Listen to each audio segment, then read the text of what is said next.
Okay. So what we were studying when we started Siman Yud Aleph is the whole idea of what it means to be responsible for something that you borrow. And part of that responsibility is that you're not allowed to take liberties with something that you borrow and just make assumptions that just like I've borrowed it, I can lend it out to somebody else. Under regular circumstances where nothing is known about the wishes of the owner of the item that you've borrowed, you do not have permission automatically to lend it out to somebody else. Just because he was happy to lend you the book does not mean that he would trust everyone with that book for safekeeping. So you don't have a right even if you rent the object, you still do not have a right to lend it out to other people. Okay? Unless you get express permission, or if you know that you've already established a pattern, you know for sure that this person doesn't mind lending it out to somebody else. So let's go back and just review this whole halacha, because it was a very lengthy sif in the Rav Shulchan Aruch. And let's go to the commentary of the Imrei Yaakov. Hashoel o hasocher behema u'metaltalin, that if you rent or borrow an animal or other chattel. And so, of course, he writes, la'afuke bayit. This is to the exclusion of real estate. Derashai lahashil la'acherim kidalakaman seif beis ayin sham. When it comes to real estate, you do have the right to lend real estate out to others if you are borrowing or renting real estate. Subletting is permitted in halacha on real estate properties, but here we're talking about chattel. And because chattel is more subject to damage and complete loss, so that's the reason why. Okay. Now,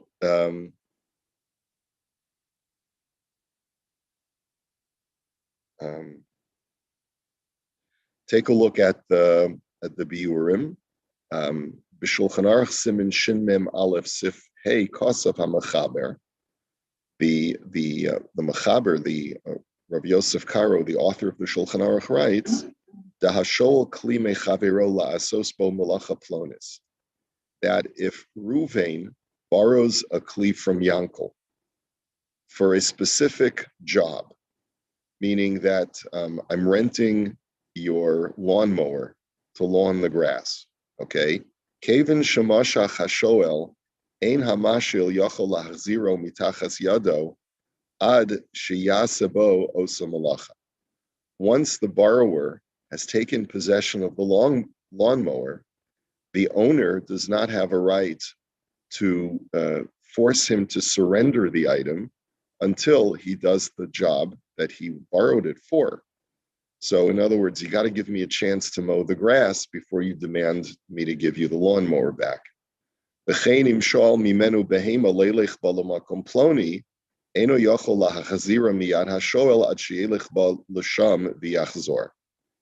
similarly, if I borrow an animal from you, and the function of that animal, let's say it's a beast of burden, I need it to schlep items from Minsk to Pinsk, right? So you as the owner cannot compel me to return the donkey until I've done the task that I told you that I needed it for.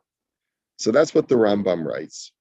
V'hiksha al zeh hasma sham sifkat yudalid, dahare kvar kasvu b'sif ala demiyad shaholach ein haba'olim yecholam lahzirom mitachas yada. He says, why are you writing this a second time? Because after all, the Rambam, you had already written that as soon as the borrower leaves the presence of the owner is not allowed to force him to give it, is not allowed to demand it back until the guy is finished. So why did you write it a second time? The teretz the mikol makom chazar bekasva de lo temet the kaven de lo shala luzman katsuv. Yachol hamashu lomer lo also daito sheyisha kol kach zman b'malachazu ad kan devarav. So the commentary writes that the Rambam is telling us an additional chiddush, that the owner is not allowed to express impatience and say, I lent it to you to lawn your grass, but I didn't know it was going to take you so long to mow the lawn. I thought it was going to take you a day.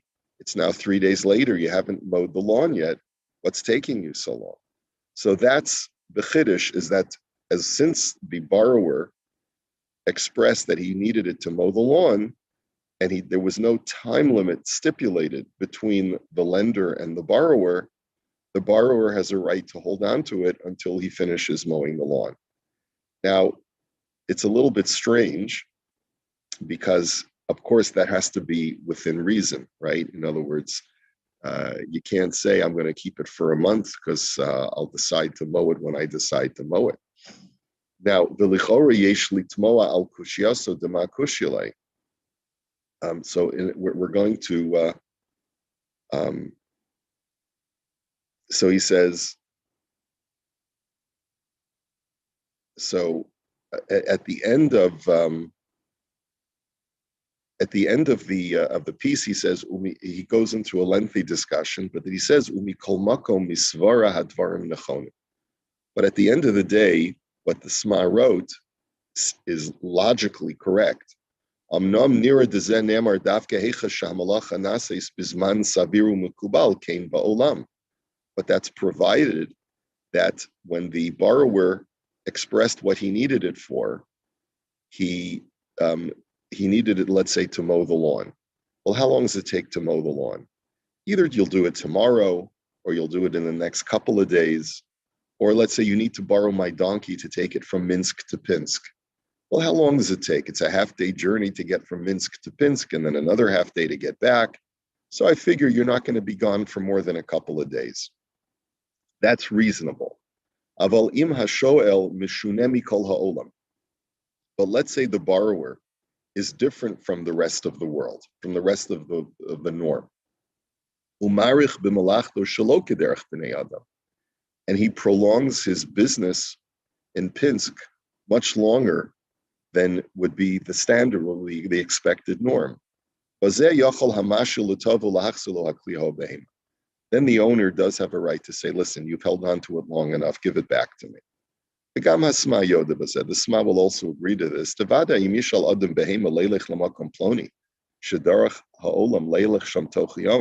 He says, obviously, if Ruvain borrows a donkey to go from Minsk to Pinsk, and it usually takes people a certain amount of time to get from one place to another, and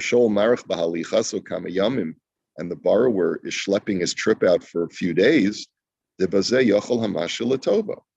then the owner is allowed to say, hey, where's my item? Because I only lent it to you for the normal amount of time it takes. So I lend my friend a car. He says, listen, do me a favor. I don't have a car, but I need to drive to Detroit to pick up something that someone has waiting for me. Do you mind? So we don't stipulate a time, because I figure the drive to Detroit, what is it, 4 hours? 4-hour drive to Detroit. He'll leave in the morning. He'll come back that night. Okay, I'll see you. Sure, go ahead and take the ride. I don't need it today.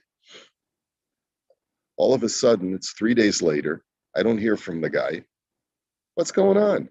Oh, well, I decided I was going to stay in Detroit for a couple of days. It's such a lovely city. I wanted to go to the car museum and but that's my car. I need my car. He says that's not reasonable. Even though there was no time stipulation stated, a borrower, if he stated the stated purpose of borrowing the car, then he only has that time amount for borrowing, and that's according to halacha. What does the Likutim say?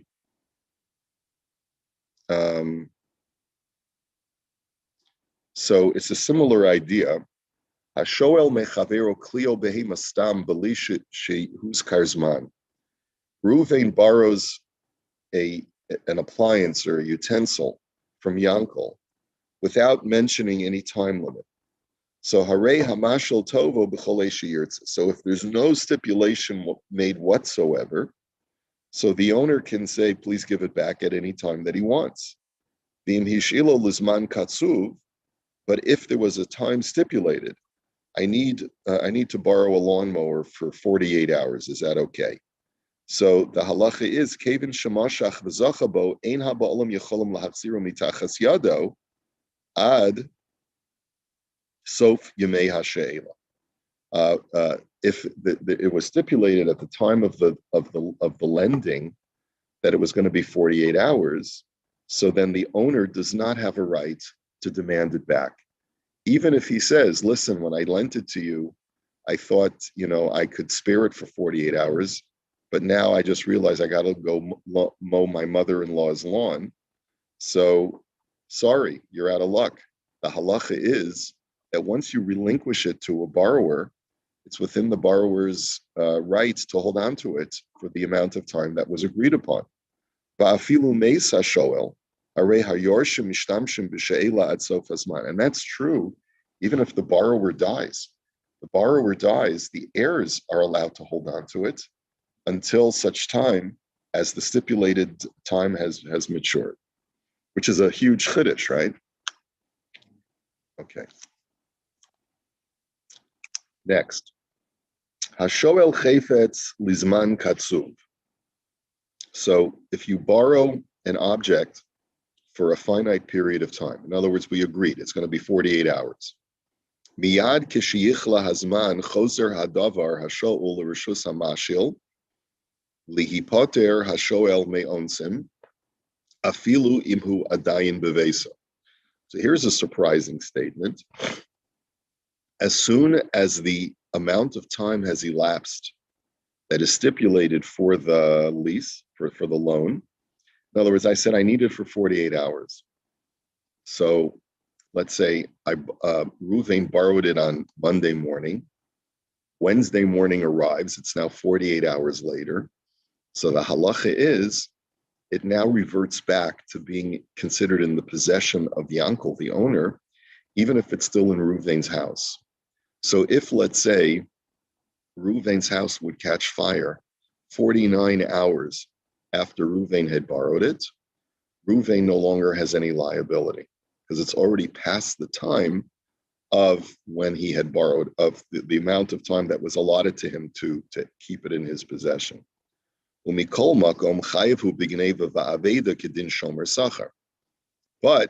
he is still liable. In other words, if, let's say, for whatever reason, Reuven did not return it, Reuven is no longer considered a shoel because he is the time he's watching it now for Yankel, but he's not using it anymore as a shoel, as a borrower. He's considered to be watching it for him, and therefore he has the liability of a paid watcher.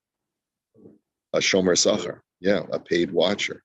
So therefore, he would be liable for theft, for loss, and for negligence. When we call so v'chein shomer sachar lizman, kevin shekol lizmano kolso shmiraso. And here's another situation: a guy is being paid by the day to watch over an object. To watch over an object for safekeeping.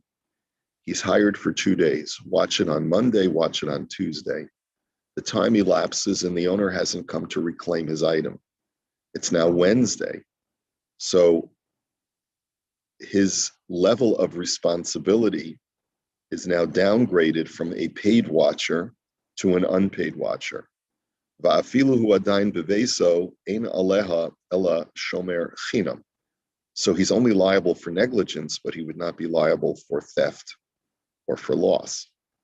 Okay, so that's an important thing to know. The first halacha is a little bit more of a chiddush. It's more surprising than the second halacha, because the first halacha is essentially saying is that even though it's Reuven's responsibility to return the item that he borrowed, since he's a little bit late in returning it, he loses his status of a shoel technically and is really just like a paid watcher.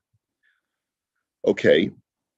Umi shekibel eza pikadon belizman after hadinhu sheyachol lahachzer emasai sheyirtze. So let's say Reuven accepts an object for safekeeping, and there was no stipulation for how long he was going to watch it for. So halachically, he has a right to say, I don't want to watch this anymore, and he can give it back whenever he wants.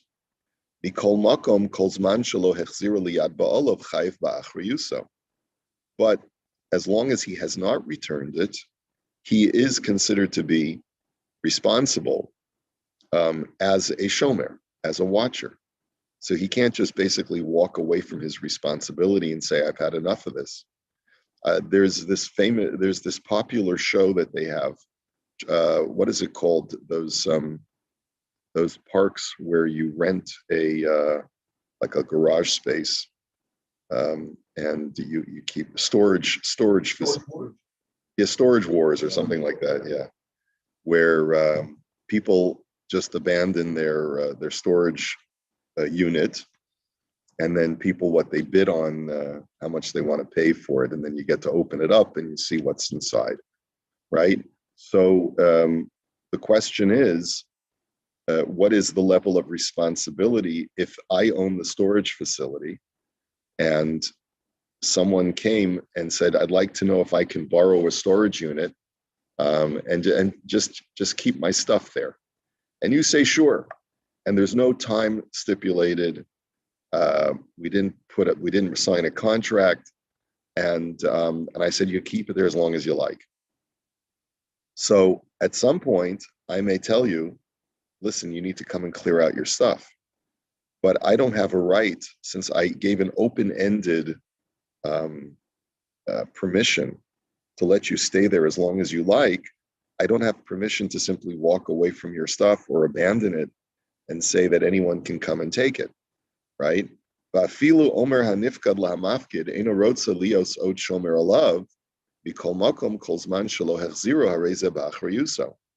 furthermore, even if the watcher, the owner of the storage facility says, come and pick up your stuff, I don't want it anymore. But so long as it hasn't been transferred out of my storage unit that I own, I can't just walk away from my responsibility.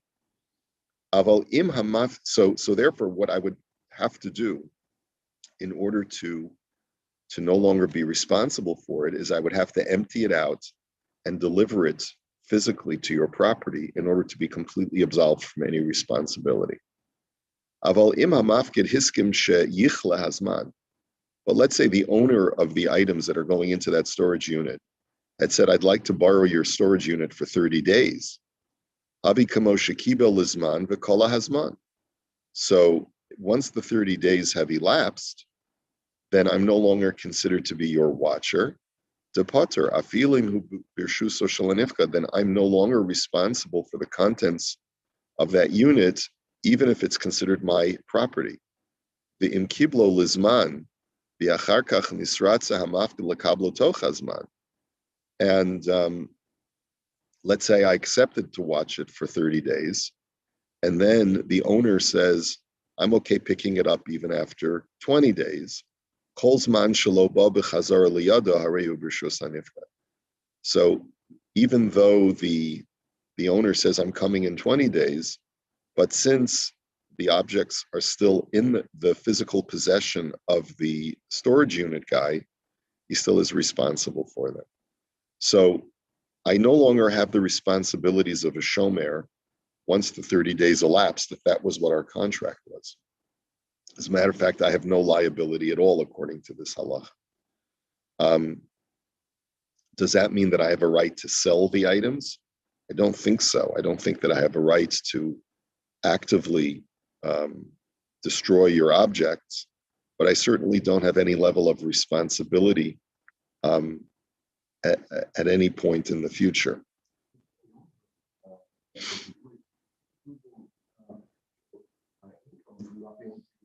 Correct. So what it's so we'd have to analyze what the halacha would be is if he's using it as a money making enterprise, he could make the claim that I need to empty out the contents and deliver it back to the owner at the owner's expense. That he would have a right to demand that whatever costs I incur to empty out the unit and deliver it to you, you have to pay me. And he could probably take him to Beis Din and recoup those losses. But he wouldn't have a right to just basically abandon the stuff or let it go to, or destroy it or sell it. Now, in the conventional storage units, there's probably laws that are written and there's probably a contract that you sign that if you don't claim your items within, let's say, 30 days, you forfeit your items. They no longer belong to you. And so that's the reason why they do this kind of stuff. Okay. People are fascinated by this pawn shop stuff and storage unit stuff. It's a huge thing now because people are always thinking about what do I have in my garage that's valuable. Okay, let us go on in the text. So what did we say? Eno rashai lo lahashilam v'lo lahaskirim la'acher shalomi das ba'olam. So if I borrowed or rented something from Yankel, I, Ruvain, do not have a right to lend it or lease it out to Shimon without the express consent of the owner. Okay? So what does the Imrei Yaakov say? Lo lahashilam la'acher, avol li'ishto uvanav rashai kidalakaman siv gimel. But I am allowed to let my wife and my children use the object that was lent to me. And the reason is the chol hamafkid al das ishto uvanav humafkid, because whenever you lend something to a person, it's tacitly understood that all the other members of that household have access to it and have rights to use it, unless something is expressly said, like if it's a very delicate instrument, and I know that you have precocious kids, I can say to you, I'm lending this to you on the condition that you don't let your kids touch it, right? Are you willing to take that responsibility? And he says, yes. So then whatever we stipulate, but if there's nothing was stipulated and I lend you something, then it's understood that your wife and kids will have access to it just as you do. V'lo lahaskiram la'acher, nor to rent it to another. Afilu imirtze laseis esaschar leba'olim.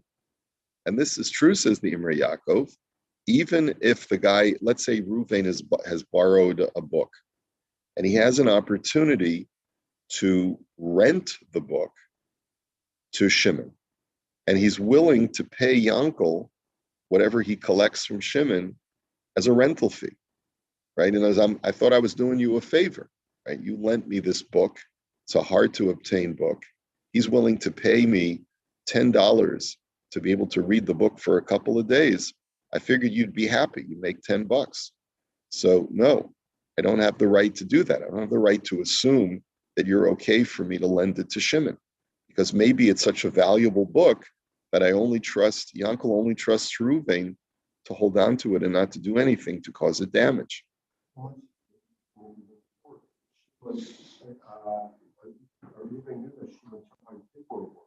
That's right. Right. And that's what the halacha stipulates momentarily. Okay. So what does the Likutim say? Eino rashai lo lahashilam uvidiyeved lo havigeza.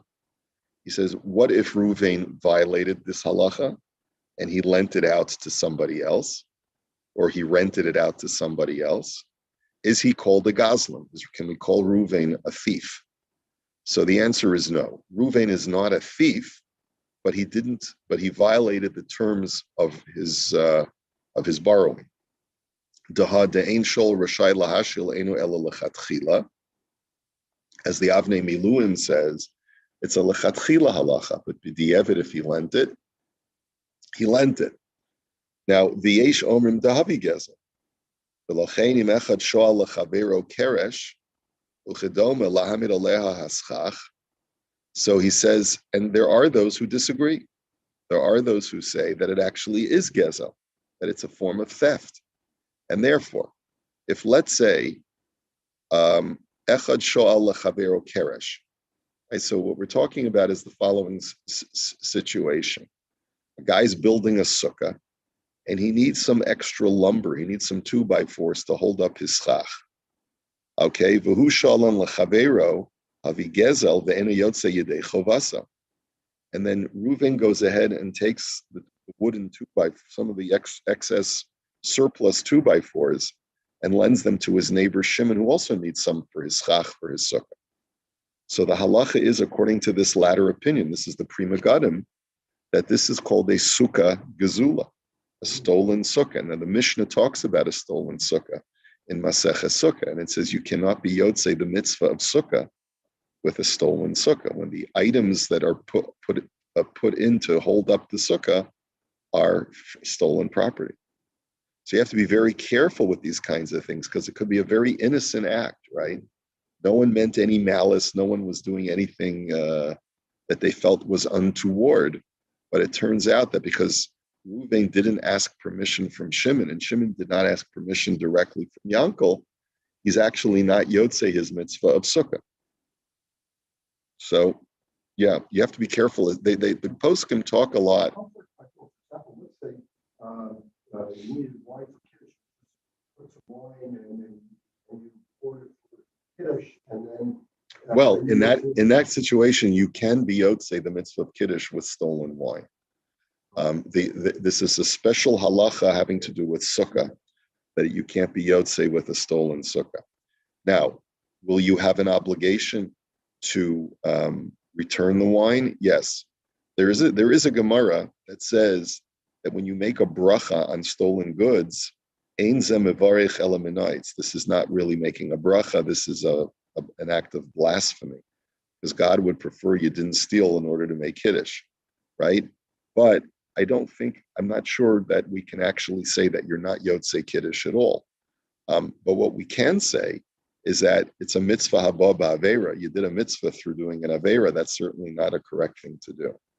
Okay, we'll hold it here for today. And everyone be well. Have a good day.